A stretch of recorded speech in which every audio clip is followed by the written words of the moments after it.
Почитувани гледачи, добар ден и добре дојдовте во уште едно отворено студио на телеканал А1. Како што веќе добро знаете, секој работен ден, минутите по завршувањето на Централниот дневник во 16:30 ни се резервирани за обработка на актуелни теми со истакнати гости. Така ќе биде и денес, па верувам дека ќе го задржиме вашето внимание пред малите екрани со ова отворено студио. Мој ваш денешен гостин денес е првиот човек на акционерското друштво Водостопанство на Република Македонија, господинот Ромео Тренов. Господине Тренов, добар ден и добре дојдовте во отвореното студио на телеканал А1 и ви благодарам за прифатената покана. Со задоволство прифатив вашата покана. Добар ден и од мене и поздрав до гледачите кои што не следат, односно кои што го следат вашиот канал. Ви благодарам. Во најавата кажав дека разработуваме во отворените студија актуелни теми, така ќе биде и денес, ќе зборуваме нешто повеќе за институцијата на која што вие сте прв човек, претежно нова, релативно нова, нели таа институција од 2015 година, веќе ова е трета година како функционирате. Дали во досегашното ваше постоење се исполни оние очекувања кои што ги имавте на самиот старт кога се формиравте како акционерско друштво Водостопанство на Република Македонија? Па добро, нашето друштво постои некаде околу 1 година и 3 месеци. Се формиравме 2015 година во текот на ноември месец. Практично во нашето друштво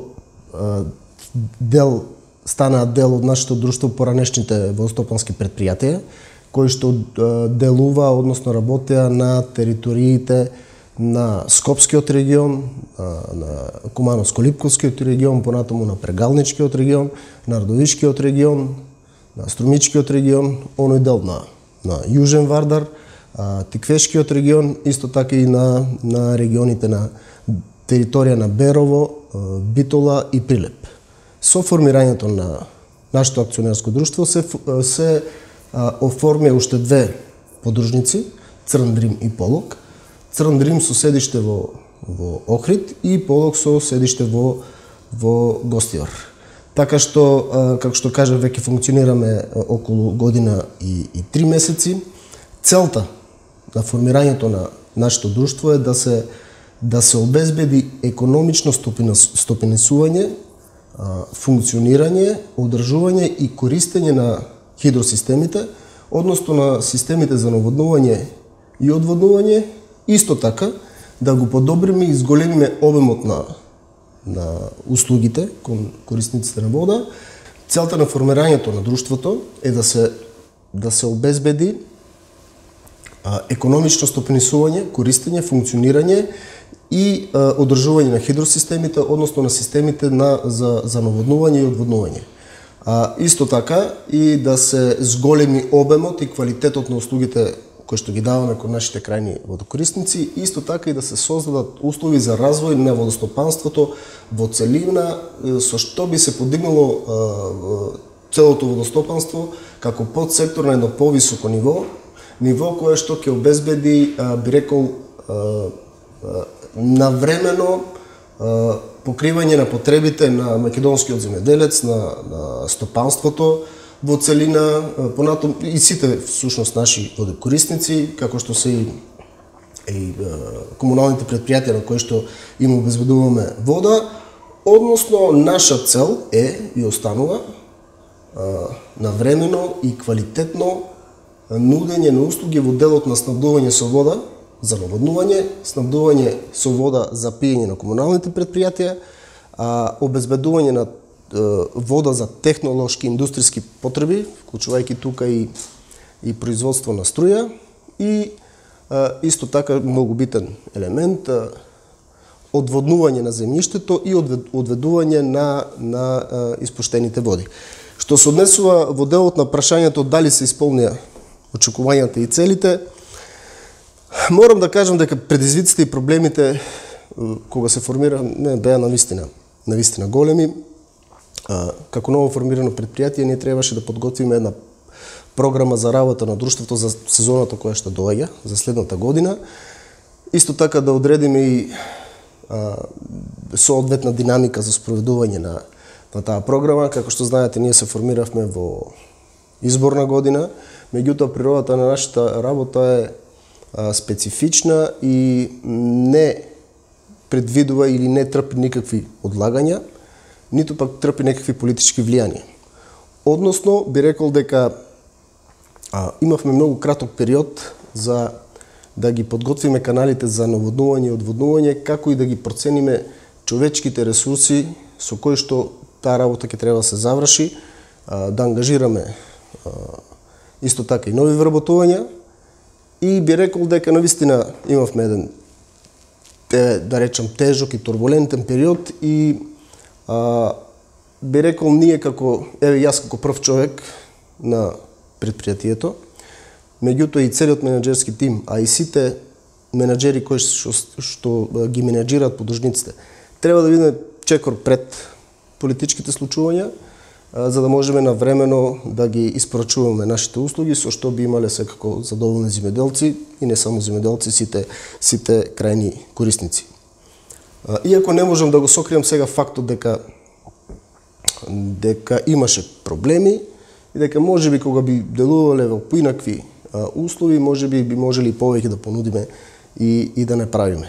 Но она што мене како прв човек ова година ми прави задоволство е тоа што успеавме практично првата сезона за наводнување да ја почнеме на време, да ја спроведеме онака како што замислувавме, онака како што бараа земјоделците. Значи ја почнавме на 15 април. Тоа не било секогаш случај претходно, односно често не било случај. Во текот на сезоната имавме проблеми, тоа би било чудно да немаме, бидејќи секако нели ова е терен, имаме застарени системи, секако знаеме дека и дисциплината кај нашите водокорисници не е на одредено ниво и ние како ново формирано предпријатие се прилагодувавме на ново настанатата состојба и вработените од претходните водостопански предпријатија. Значи, во соработка и со нашите вработени, меѓутоа и со земјоделците кои неретко ни се јавуваат доколку има некаде некој проблем. Едноставно успеавме ова сезона за наводнување да истераме до крај и да покажеме дека со, би рекол, посветена работа и во значително тежнати услови можеме да работиме. Она што исто така на почетокот беше важно е, би рекол, прилагодувањето на вработените кои што беа во претходните предпријатија на работењето на новото друштво. Тие претходно работеле како непрофитни организации.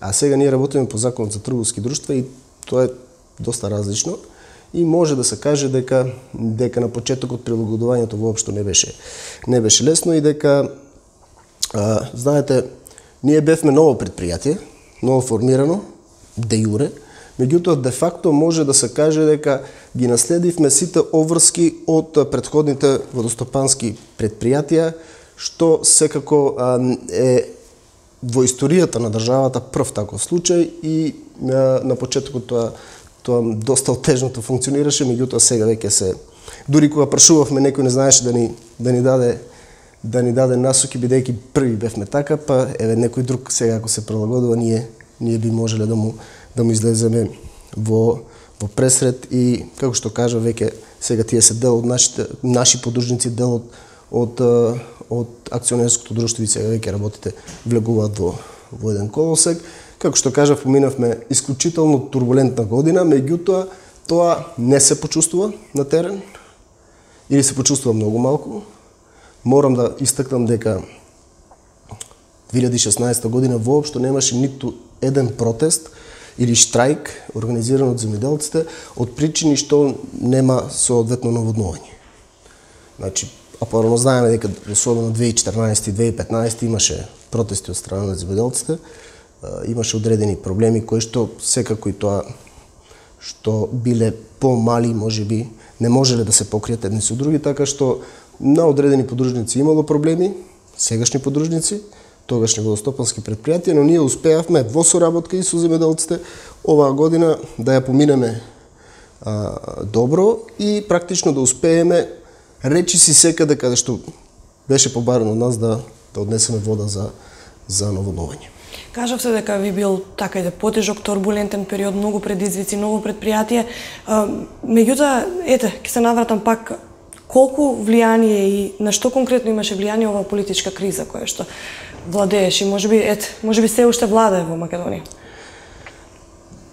Па, политичката криза во Република Македонија трае еден подолг период.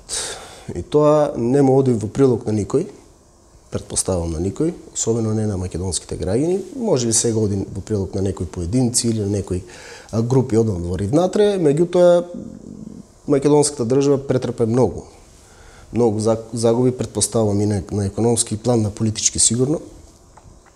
Ние како предпријатие ново формирано, меѓутоа и другите предпријатија, исто така не бевме имуни на таа политичка криза. Знаеме дека 3 пати беа најавени, распишувани избори, но се одржаа само еднаш. Согласно нашето законодавство, изборниот законник и Законот за спречување на корупција и насоките кои што ги добивме од Државната комисија за спречување на корупцијата, практично ние 3 пати ги стопиравме сите наши процеси. А во такви услови сите институции нити можат да планират, нити можат да отпочнат, нити да спроведуваат некои проекти. Едноставно стагнираат. Едноставно стагнираат и нам ни се погоди баш во почетната година тоа да ни се случи. Ако гледаме сега ние вака да правиме анализа, дури не можеме и да направиме некоја анализа, бидејќи например, ако треба да направиме финансиска анализа. Ние не сме функционирале во услови на нормална политичка состојба, ние се формиравме 2015 во ноември, а политичката криза почна 2015 во јанари. Значи ние се формиравме и обстојуваме во период на политичка криза. Просто не можеме да направиме споредба како би било кога нормални услови. Кога нема политичка криза. Да. Така што не можеме да дадеме точна оценка ни за спроведување на проектите, ниту пак за финансиските импликации кои што политичката криза сигурно би ги има, и бидејќи ние сме трговско друштво кое што е на самофинансирање и секако дека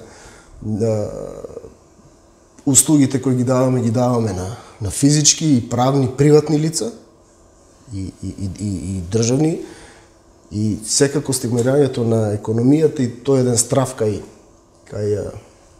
луѓето кои се појавува, има влијание, меѓутоа како што кажав, ние практично не можеме да направиме една точна анализа со бројки, да излеземе така е кога се функционира во нормални услови, а вака е кога се функционира во услови на политичка криза. Значи ние би рекол се родивме и живееме во услови на политичка криза, која што јас се надевам нека за ден-два ќе заврши со формирањето на новата влада и сите ќе се вратат на своите планирања, така што сметам дека брзо ќе заврши кризата која трае веќе 3 години. Да, меѓутоа сепак работите и спроведувате проекти, гледаме дека се чисти коритото на реката Струмица, а има и други низа активности, различни активности во нашиот регион. Имате ли податок, колку површини наводнивте во периодот кој измина и во каква состојба моментално се наоѓаат каналите и реките?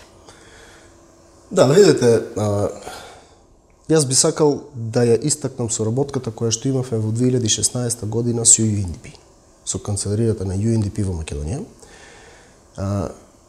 Преку UNDP и преку програмата на Европската Унија за санација на штети од поплави на водостопански објекти, тоа е една програма која што некаде околу нешто под 7 милиони евра.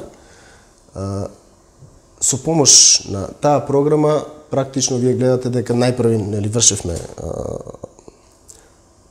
отстранување на вегетацијата, мулчирање, сега се врши и ископ на старата река, односно како се нарекува река Струмица. Ова ќе биде на потегот и на трите општини низ кои што минува реката, и Василево, и Босилово, и Ново село. Значи некаде од Владевци ќе заврши до Смоларски мост.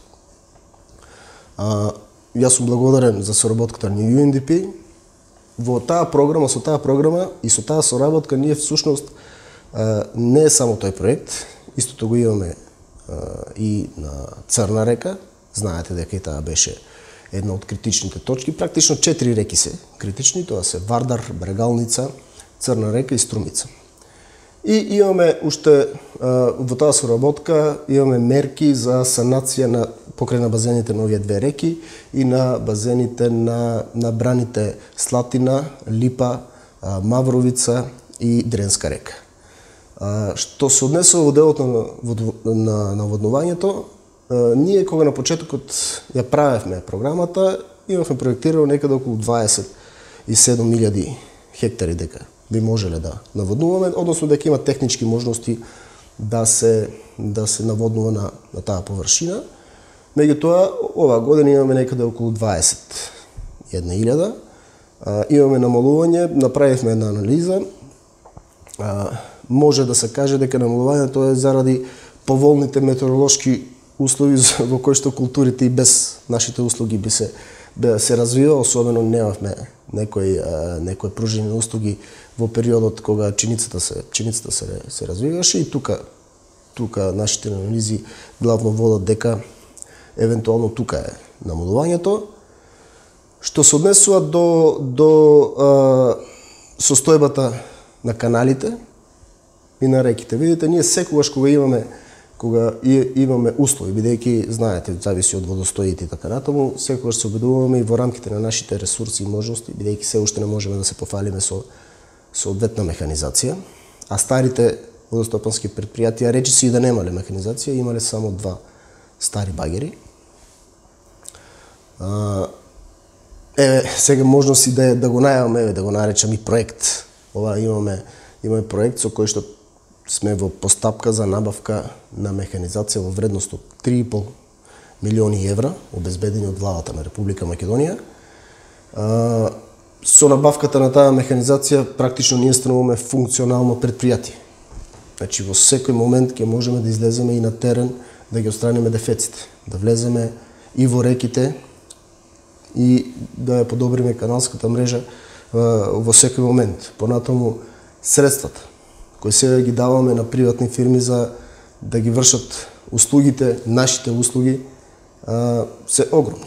Тогаш тие средства би ги заштедили и веројатно би ги пренасочиле или кон подобрување и изголемување на човечките ресурси, или кон веројатно некои други би направиле некои други проекти.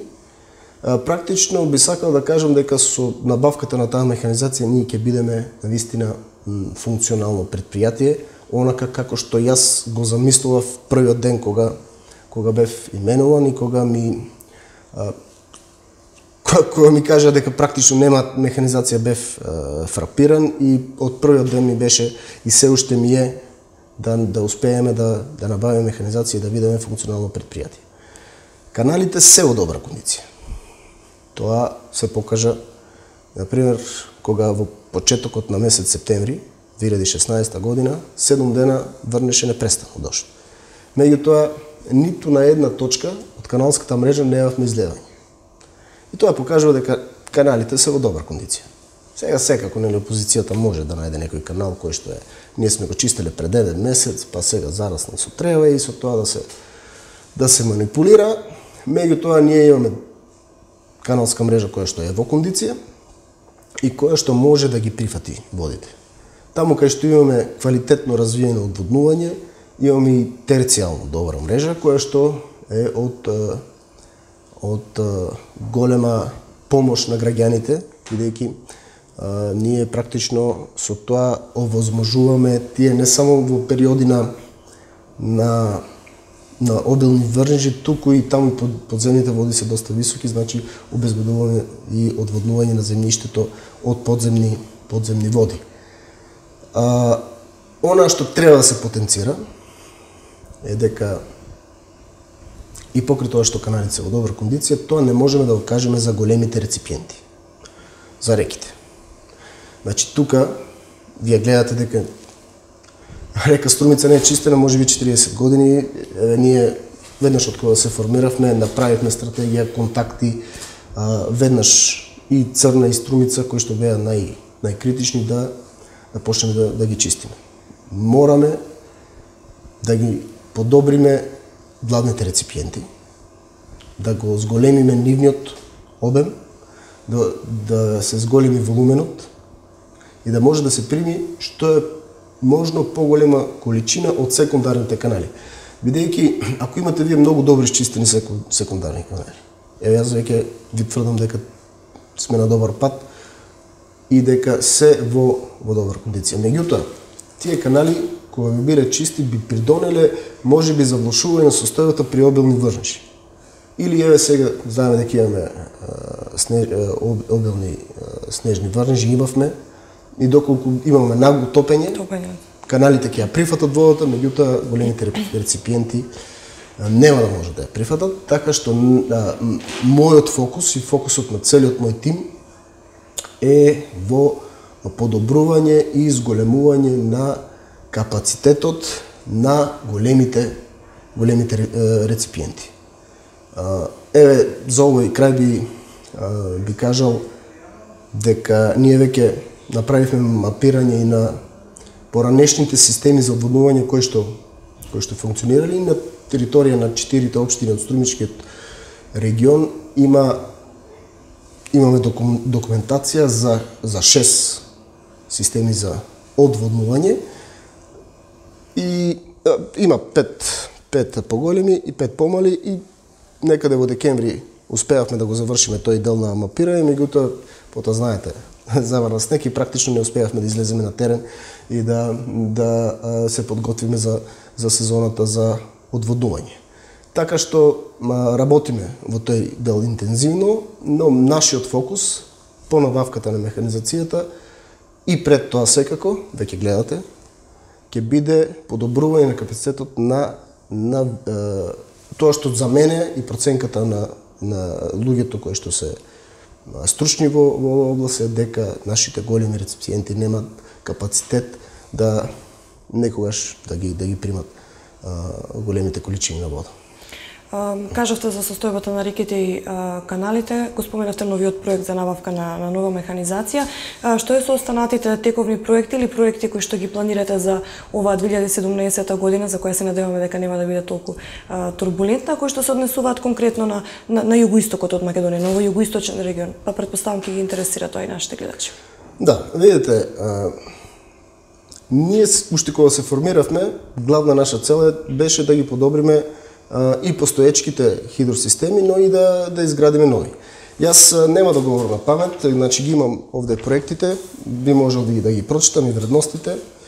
Имаме поголем број на проекти, кои што сега говорам за проекти кои што се готови и спремни за реализација. Не говорам за тие што ги спремаме, бидејќи тоа може да трае да потрае година-две, него говорам за проекти кои во најблиска иднина би можеле да почнат да се реализираат. Еве, например, реконструкција на главен канал Турија, тоа е некаде во висина од 451 милион 193 200 денари, се чека согласност од владата на Република Македонија за повеќе годишна јавна набавка. Тоа е така по закон и ние не можеме да го отпочнеме без таква согласност од владата.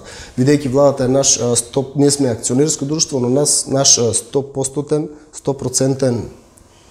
собственик е владата на Република Македонија.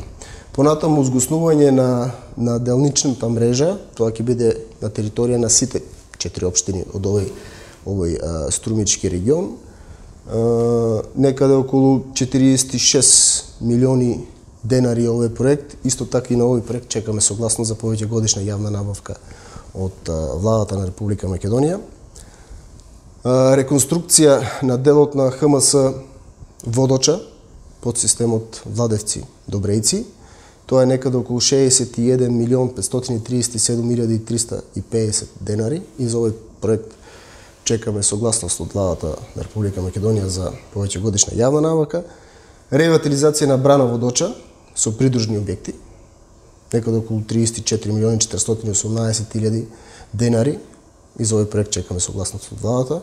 Регулација на река Струмица, делница од Ново Коњарево до граница со Бугарија. Овој проект е изработен од општина Ново село ние го презедовме, чини 33 милиони 348 илјади денари и за овој проект чекаме согласност за повеќегодишна јавна набавка од владата на Република Македонија. Тоа е еден специфичен проект, практично ќе извршиме враќање на реката во старото речно корито и со тоа ќе се изврши регулација и нема да се случува поплавување на еден исклучително плоден дел од ова наша котлина. Понатаму имаме изведба на заштитен прак за премин на цевковод за наводнување преку Иневска река. Тој проект е 3 милиони 180 илјади денари и за тој проект чекаме согласност од владата. И уште еден проект рехабилитација на затворачот на темелниот испуст на браната Мантово, чини 7 милиони 948 илјади денари.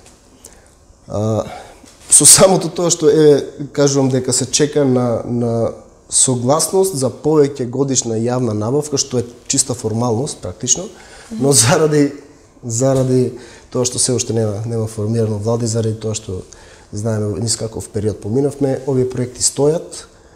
Какво е нивното значење за луѓето кои што живеат тука? Се работи за прилично големи проекти? Видите, ние имаме проекти со кои што практично зависи функционирањето на рудникот во Иловица. Така. Понатаму згуснувањето на мрежата.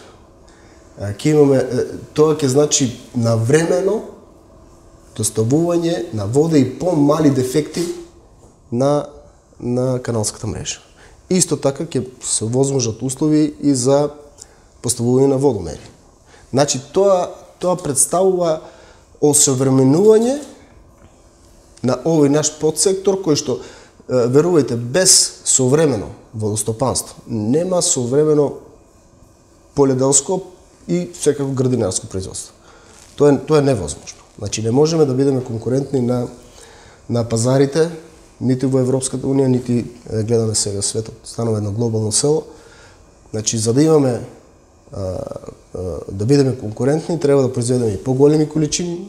Ако вие имате и повисока цена, имате мали количини, секако тоа ништо не значи, но ако имате големи количини, тоа може да го обезбедите само со квалитетно наводнување и со квалитетни агротехнички мерки, современи агротехнички мерки, за да можеме да ги следиме или да бидеме конкурентни со овој веќе отворен пазар во светот, така што мислам дека ова е од исклучително значење за овој, би рекол, најземјоделски регион, југоисточен регион, почнувајќи и Радовиш, значи Струмица, Ново село, Василово, Василево, Валандово, Дојран, Гевгелија, тој дел Богданци, значи тука имаме рано градинарство, тука имаме и развиено полјоделство, имаме и тутунарство развиено.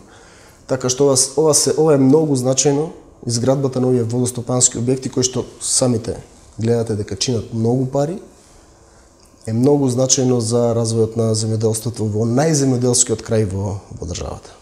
Господине Тренов, ако ми дозволите, јас вашето присуство би сакала да го искористам за малку да избегам од оваа тема како прв човек на институцијата Водостопанство на Република Македонија. Активен сте на политичката сцена, долго време бевте пратеник во законодавниот дом во Собранието на Република Македонија. Ме интересира ваш коментар за моменталната политичка состојба во Македонија и не знам вашите очекувања во однос на формирањето на влада. Па така. Како што претходно кажав, оваа политичка криза трае долго.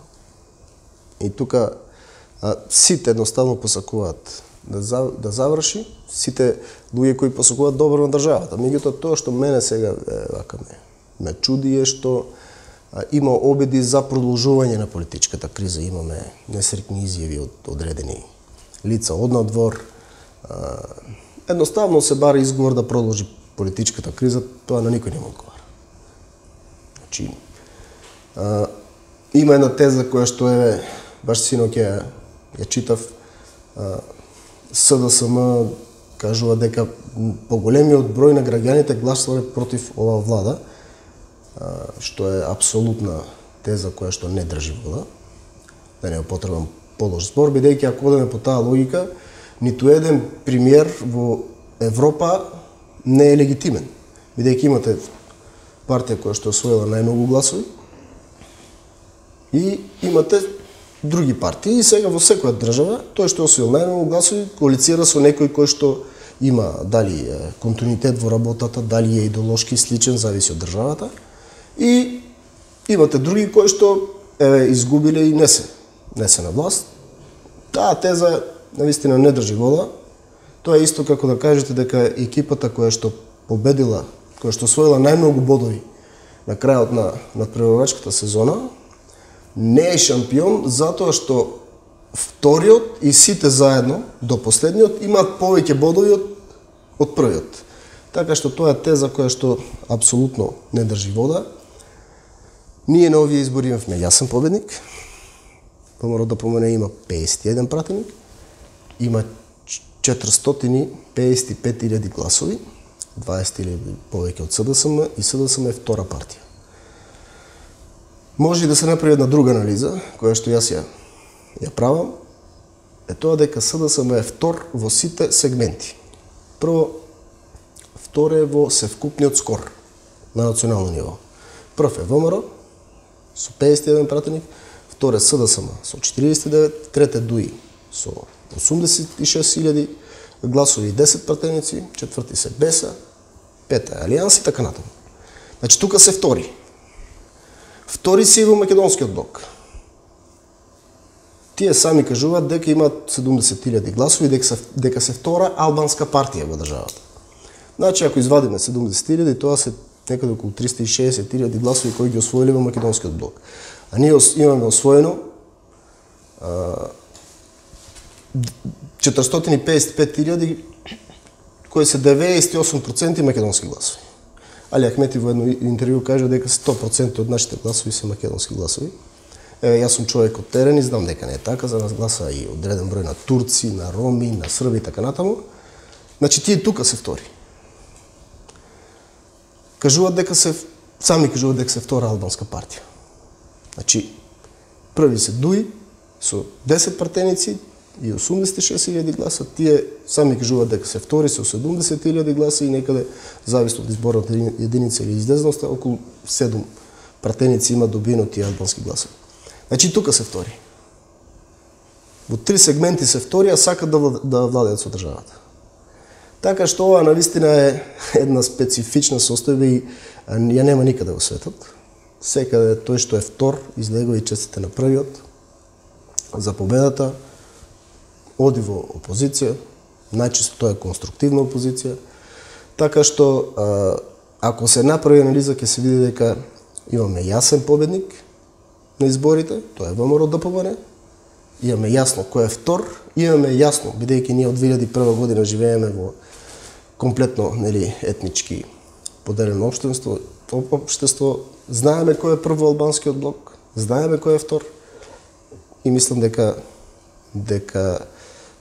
овие политички состојби треба што побрзо да завршат со формирање на влада на победниците во двата најголеми блока. Всушност, тоа го бара албанците 2008 година од нас. Например, Насер Зибери тогаш пишуваше колумни дека која е смислата албанците да излегуваат на избори ако не коалицира најголемата македонска партија со најголемата албанска. Сега истиот човек кажува дека треба да се исфрли ВМРО ДПМН и секако за мене лично формирањето на влада од страна на СДСМ би била апсолутно нелегитимна влада и мислам дека тоа го знаат сите во државата, вклучително и тие. Но го знаат и албанците кои што претпоставувам не би влегле во некои авантури кои што на дол крок не би им се исплатиле ниту на нив, ниту на нас, ниту на било кој во оваа земја.